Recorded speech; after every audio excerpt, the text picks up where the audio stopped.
अस्सलामुअलैकुम वरहमतुल्लाहि वबरकातुहू। मैं आज आपके सामने 3 पॉइंट्स जो साइकोलॉजी ऑफ मनी बुक से मुझे अच्छे लगे हैं वो मैं बताता हूँ।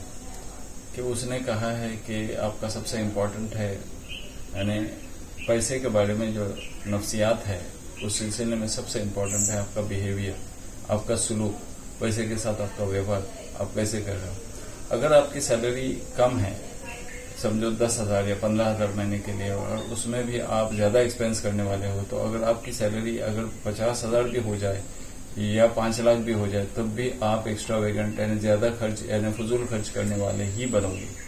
ये उसने कहा है कि हम जब भी प्लानिंग ऐसे करते हैं हमारा बिहेवियर ऐसा होता है, और वो बिहेवियर हमारा डिपेंड होता है कंडीशनिंग पे। यानी हमने अपने माँ बाप को कैसे देखा है फाइनेंशियल प्लानिंग करते हुए, या फाइनेंशियल प्लानिंग था ही नहीं माँ बाप का, इसके ऊपर हमारा फ्यूचर प्लानिंग और फाइनेंशियल प्लानिंग डिपेंड करता है। तो हमारी सोच भी उसी तरीके से होती है जैसे हमारा खानदान सोचता है, जैसे हमारे माँ बाप सोचते हैं, जैसे हमारी सोसाइटी सोचती है। मगर ये बात कही जाती है कि if you work for the job you will earn living, and if you work for the self then you will earn fortune. ये बात कही जाती है। अगर हम जॉब के लिए काम करेंगे, वर्क हार्ड करेंगे, तो हम ये सोचते हैं कि पैसा मिलेगा। नहीं, smart work is more important then the hard work. Smart work करेंगे तो पैसा ज्यादा मिलता है, और हार्ड वर्क से नहीं मिलता है। देखो, एक लेबर हमारे इधर काम करता है, 500 रुपया दिन का ले लेता है, मगर वही अगर हमने स्मार्ट वर्क कर लिया तो वही लेबर ने अगर स्मार्ट वर्क कर लिया तो वो 500 से कई ज्यादा कमा सकता है। तो बहुत मतलब ऐसे होता है कि what we are doing we know, but why we are doing we don't know. तो हमको ये हम जो कुछ कर रहे हैं वो हमें ये पता होना चाहिए कि हम क्या कर रहे हैं। हमको ऐसा लगता है कि मनी को सिर्फ एक ही जॉब है, वो जॉब क्या है? स्पेंड। हम जब भी मनी आता है, हमारे पास पैसे आते हैं, तो पहले प्लानिंग होता है कि इसको कैसा खर्च करें। ये तो मीडियोकर पीपल वैसे सोचते हैं। तो जब भी पैसा आ जाए तो, और दूसरा ये हमको लगता है कि मनी को दूसरा काम है कि सेविंग। ये दो ही काम हमको मालूम है कि एक तो स्पेंड करें, एक तो सेव करें। मगर तीसरा भी एक काम होता है मनी का, वो है इन्वेस्टमेंट। तो इन्वेस्ट कहाँ और कैसे कर रहे हैं उसके ऊपर डिपेंड रहता है कि तुम्हारा मनी कितना ग्रो हो जाएगा, तुम कितने अमीर बन जाओगे, कितने दौलतमंद बन जाओगे। दूसरी बात जो बहुत अच्छी लगी मुझे उसमें कि ये कि being rich is not equal to being wealthy, यानी being rich is different and being wealthy is different. अमीर बनना अलग है और पैसे वाला बनना अलग है। बीइंग रिच को वो कहते हैं कि बीइंग रिच यानी कि वो आदमी जो बताता है कि मैं पैसे वाला हूँ। जैसे कि किसी ने कार लिया, किसी ने बंगला लिया, किसी ने टीवी, फ्रिज, बड़ा प्रॉपर्टी ले लिया, मगर उसके पीछे जो वो कर्ज में डूबा हुआ है वो किसी को दिखाता नहीं है। वो हमें देखना चाहिए कि वो कर्ज में कितना डूबा हुआ है। या हर एक को अपने ऊपर गौर करना चाहिए कि मैं क्या लोगों को अमीर दिखाने की कोशिश कर रहा हूँ या एक्चुअली मैं अमीर बन रहा हूँ। ये बहुत इंपॉर्टेंट है। अमीर वो होता है, उन्होंने कहा कि अमीर वो होता है कि जो अपनी वेल्थ को दिखाता नहीं है, वो रियाकारी नहीं करता है, शोबाजी नहीं करता है, मगर वो धीरे धीरे अपना इन्वेस्टमेंट करते रहता है और अपनी वेल्थ को ग्रो करते रहता है। यानी कि कुछ लोग हैं ना कि रिच बन जाते हैं, अमीर तो बन जाते हैं, उनको लॉटरी ले लेते हैं। तकरीबन $400 महीने का लोग अमेरिका में खर्च करते हैं लॉटरी के ऊपर। तो वो जो पैसा है वो इस नियत से खर्च करते हैं कि लॉटरी लगेगी और बड़े अमीर बन जाएंगे। तो वो जो अमीर बन जाता है लॉटरी का टिकट खरीद के, और उसको अगर लॉटरी लग भी गई है और वो जो अमीर बन जाता है, तो क्या वो हमेशा के लिए अमीर रहता है? वो हमेशा के लिए अमीर नहीं रह सकता। तो rich dad and poor dad में एक किस्सा बताया है कि अगर ऐसा हो जाए कि पैसा जो है वो अमीर के पास जो पैसा है ना वो किसी गरीब को दिया जाए, पूरा का पूरा पैसा, और वो अमीर को कंगाल बना दिया जाए, फिर अब ये होगा कि जो अमीर था वो गरीब हो गया और गरीब था वो अमीर हो गया।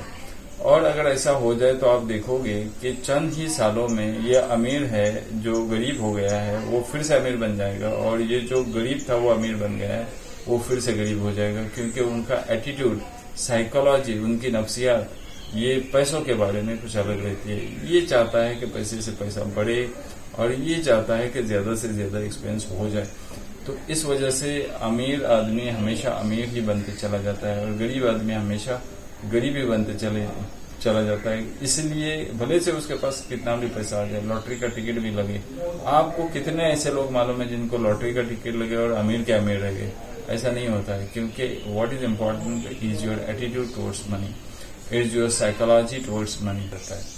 तीसरा पॉइंट जो उन्होंने बताया वहां पे कि money should work for you, यानी मनी कैसा वर्क करता है अपने लिए कि अगर हम ये काबिल हो जाएं कि हम अपने पैसों से अपना वक्त खरीद सकें, यानी ये कि अगर हम दिन भर यानी हर रोज कमाते रहेंगे ना, और अगर हमने प्लानिंग नहीं किया तो हमारा एक दिन भी ऐसा नहीं जाएगा कि जिसमें हमको कमाना ना पड़े। कुछ ऐसा हमको कमाना पड़ेगा कि हमारे पास, हम अगर काम पे नहीं भी गए तो पैसा आते रहना चाहिए। तो इसका मतलब ये कि हम उससे अपना वक्त खरीद रहे हैं, पैसे से अपना वक्त खरीद रहे हैं, यही अमीर कहलाता है। अगर हमारे पास कितना भी पैसा है तो हम लोगों के साथ कंपटीशन करने लगते हैं, और अगर हम कंपटीशन करने लगते हैं तो ये बात जान लो कि जिसके साथ आज तुम कंपीट कर रहे हो ना, वो आपको लग रहा है कि ये बहुत बड़ा अमीर है, मगर उससे भी बहुत बड़े अमीर हो सकते हैं। तो उस वक्त तुम क्या करोगे? तो इसलिए किसी के साथ कंपटीशन नहीं करना चाहिए हमें। और ये बताया कि अगर कंपटीशन तो हमारे खुद के साथ करना चाहिए कि अगर हम इतने पैसे वाले हैं तो आगे जाके और कैसे कितना हमको माल हलाल तरीके से आ जाएगा, इसकी फिक्र हमें होनी चाहिए। और जब हमारा पैसा हमको वक्त फ्री करके दे देता है, तब वो हमारा वक्त किसी खैर के काम में लगा सकते हैं। इसको कहते हैं फाइनेंशियल फ्रीडम। तो ये हमको आना चाहिए। चौथी बात उन्होंने जो कही है वो बहुत प्यारी कही है कि हमको ऐसा लगता है कि saving is equal to salary minus expenses.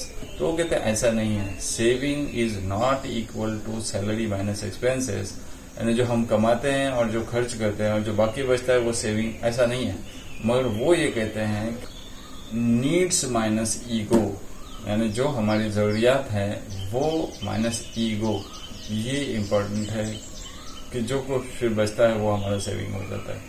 यानी हम ज्यादातर चीजें जो करते हैं वो ईगो की खातिर करते हैं, लोगों को दिखाने के लिए करते हैं। लोगों को दिखाने के लिए बड़ी शादी करना, बड़ी दावतें देना, बड़ी घरभरनी करना, बड़ा कुछ बंगला खरीदना, कर्जा लेके खरीदना, ये सब ईगो की अलामतें हैं। हम लोगों को बड़ा दिखाना चाहते हैं मगर हम बड़े नहीं होते हैं।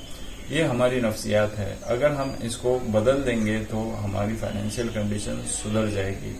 ये 4 पॉइंट जो मैंने आपको बताया है, ये जो बहुत मुझे अच्छे लगे साइकोलॉजी, और उसमें बहुत सारे पॉइंट्स हैं, 20 पॉइंट्स हैं तकरीबन, मगर 4 पॉइंट्स पे मैं आपको जो मुझे बहुत अच्छे लगे थे आप तक मैंने पहुंचाया हूँ।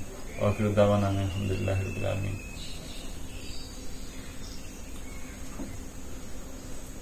दूसरे ये लोग